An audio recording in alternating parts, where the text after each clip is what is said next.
The medical bay doors exploded open with a hiss that made every sensor in my carapace spike with alarm.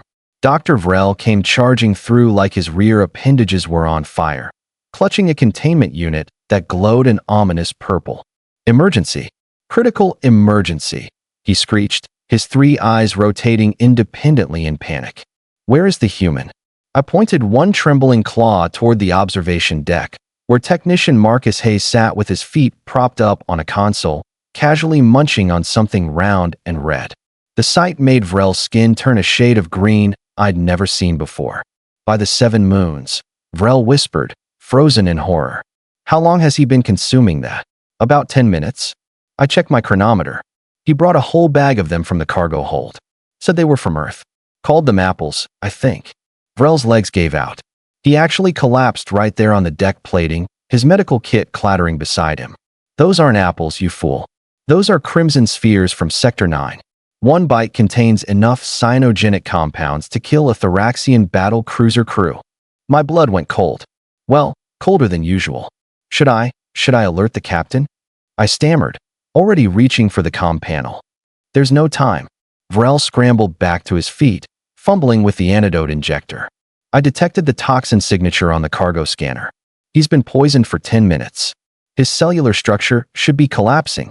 Move, move, move. We both sprinted toward the observation deck. Through the transparent aluminum, I could see Marcus taking another massive bite, juice running down his chin. He noticed us approaching and waved cheerfully, cheeks bulging like some kind of deranged storage animal. The doors opened. Vrel rushed forward, antidote held high like a sacred weapon. "Human Marcus, do not move. I have the counteragent. You've been poisoned." Marcus stopped mid-chew, one eyebrow raising in that peculiar way humans did when confused. He swallowed, wiped his mouth with the back of his hand, and looked at the half-eaten fruit in his palm. "Poison." He glanced at the apple, then back at Vrel. "With what exactly?" "The crimson death sphere." Vrel thrust the injector forward. "Please, remain calm. The antidote must be administered within 15 minutes or your organ systems will fail catastrophically." Marcus blinked. Once. Twice. Then he did something that made my heart skip multiple beats. He laughed. Not a polite chuckle. A full, chest-heaving, tears-in-eyes laugh that echoed off the metal walls. He laughed so hard he had to set down his apple to avoid dropping it. "Antidote for what?" Marcus wheezed between giggles. "Doc, this is a Granny Smith. From Earth. I grabbed them from the agricultural storage before we left port." "Impossible." Vrel's scales were practically vibrating. The toxin readings were unmistakable. Hydrogen cyanide, amygdalin compounds, glycoside levels that could dissolve bone. "Yeah." Marcus nodded, picking up the apple again. "Apple seeds have cyanide. Everyone knows that. You just don't eat the core, genius." The silence that followed could have been weaponized. Vrel's injector drooped. My mandibles hung open. Somewhere in the distance, the ship's ventilation system hummed obliviously. "You," Vrel's voice came out as a croak. "You knowingly consumed fruits that contain lethal poisons?" "Well, sure." Marcus took another crunchy bite, maintaining eye contact in a way that felt vaguely threatening. "Tomatoes have toxins too. So do potatoes if you eat them green. Mushrooms are basically a gamble every time. And don't even get me started on puffer fish." "Puffer fish," I managed to squeak out. "Japanese delicacy. Toxic as hell if prepared wrong. Kills about 50 people a year. Totally worth it, though." He grinned, that terrifying display of flat teeth that humans call a smile. "Makes your lips tingle." Vrel made a sound like air escaping from a punctured pressure suit. His expensive antidote unit clattered to the floor, forgotten. The doctor staggered backward until he hit the wall, sliding down into a sitting position. "Your species," he whispered, staring at nothing, "willingly consumes poison for entertainment value." "Entertainment, flavor, tradition." Marcus shrugged, fishing another apple from his bag. "Sometimes just because we're bored. You should see what we do with capsaicin. That's the stuff that makes peppers hot. We literally bred plants to be more painful to eat, then turned it into a competition." "A competition?" I repeated numbly. "To see who can endure more pain." "Yup. We call them hot wings. Also tacos, curry, kimchi." He started counting on his fingers. "Actually, now that I think about it, humans really like foods that hurt us." "Weird, huh?" It wasn't weird. It was insane. It was beyond insane. It was a fundamental violation of every survival instinct that evolution should have programmed into a sentient species. Marcus stood up, stretching with several spine-popping sounds that made Vrel whimper. He grabbed his bag of death fruit and headed toward the door. Well, this was fun, but I've got duty in engineering. Thanks for the concern, though. Document really appreciate you looking out for me. He paused at the threshold, glancing back with that nightmare smile still plastered across his face. Oh, and Vrel, next week I'm making coffee. Real earth coffee. You should stop by and try some. Fair warning though, the caffeine content is technically classified as a neurotoxin by galactic health standards. Then he was gone, whistling some cheerful tune, leaving behind 2 traumatized aliens and the lingering scent of cyanide-laced fruit. Vrel looked up at me, his eyes hollow with the weight of terrible knowledge. We're traveling through space, he said quietly, with a species that eats poison for breakfast. I couldn't argue with that assessment. 3 days had passed since the Apple incident, and I still flinched every time I saw Marcus in the corridors. Word had spread through the crew like a virus. The humans were insane, suicidal, functionally deranged by every reasonable medical standard.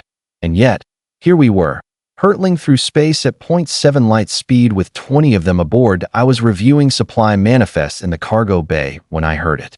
A wet, crunching sound that made my antennae flatten against my skull.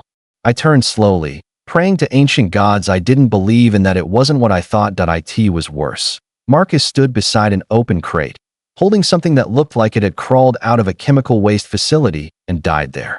Green and lumpy, covered in bumps that oozed clear fluid. He'd already taken a bite. The crunch echoed again as he chewed, looking perfectly content. No, I whispered. No, what is that? Marcus glanced up, mouth full. Oh, cucumber. Found a whole box of earth vegetables in cold storage. Jackpot, right? My data pad clattered to the floor. That's a plague gourd from Kepler Station. The quarantine officer sent out warnings last month.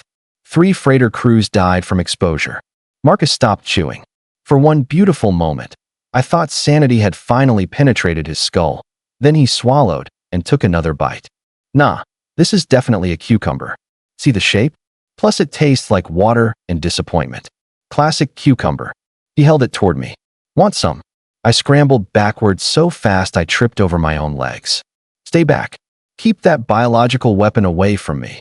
Dude, relax. Marcus set down the cucumber with exaggerated care. I'm telling you, this is Earth food. Totally safe. Well, safe for humans.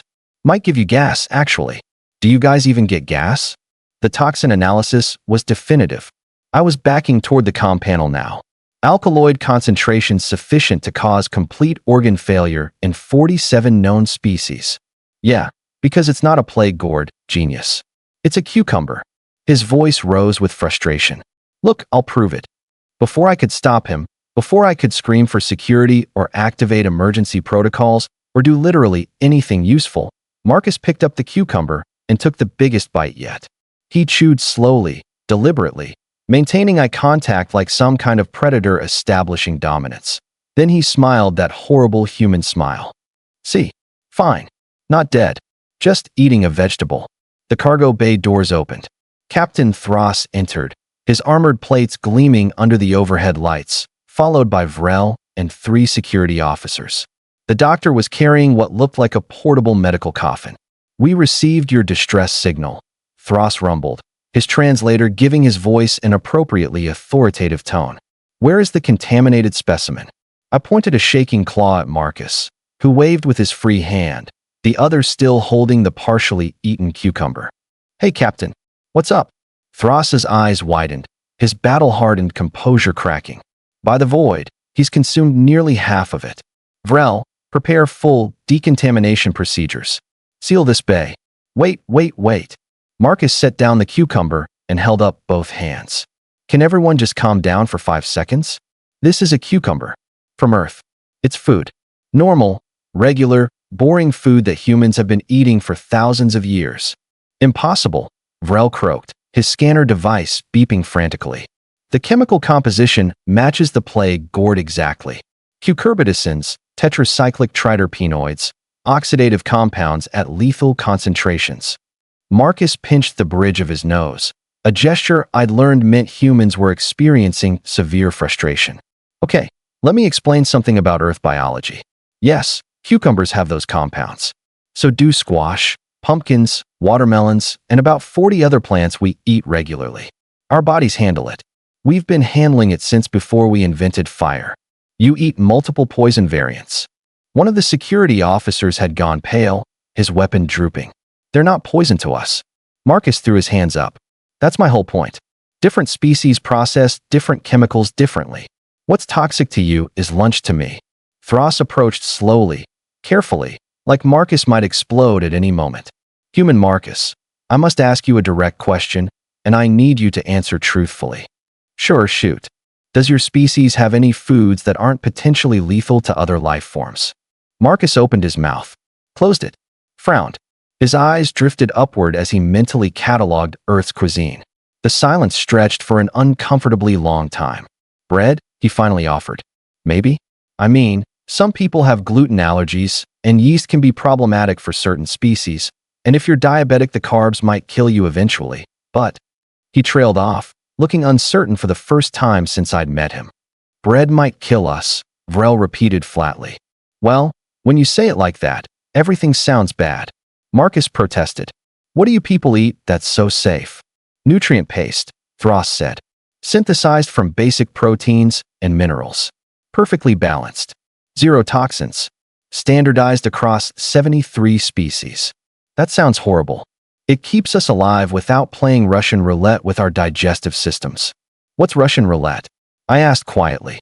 A human game, Vrel muttered, where they put one bullet in a gun with 6 chambers and take turns pulling the trigger against their heads. The cargo bay went very, very quiet. Marcus had the decency to look embarrassed. Okay, yeah, that one's pretty stupid. We don't really do that anymore. Mostly. Thras's voice could have cut through hull plating. Look, the point is, Marcus grabbed his cucumber again. Humans eat different stuff. It's fine for us. I promise I'm not going to die from a vegetable.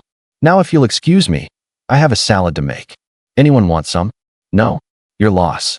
He walked out, still eating the cucumber, leaving behind a cargo bay full of aliens having simultaneous existential crises.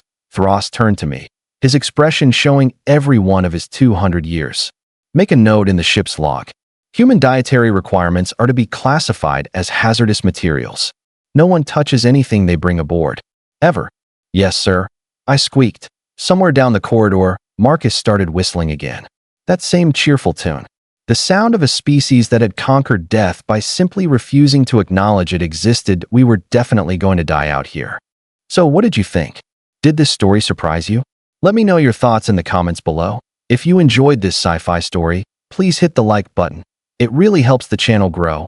And don't forget to subscribe for more mind-blowing science fiction stories every week.